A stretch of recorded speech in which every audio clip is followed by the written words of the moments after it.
और ऊपर लगे सामान कक्ष न खोलिए। अब आप मोबाइल फोन का प्रयोग कर सकते हैं। आगे जाने वाले यात्री अपना सारा सामान लेकर विमान से उतरे, क्योंकि यहाँ पर विमान बदला जाएगा। डायरेक्ट ट्रांसफर के लिए एयर इंडिया की उड़ानों पर आगे जाने वाले यात्री ट्रांसफर डेस्क पर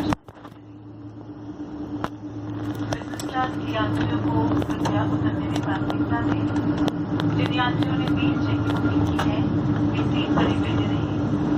सभी यात्रियों की उतर जाने की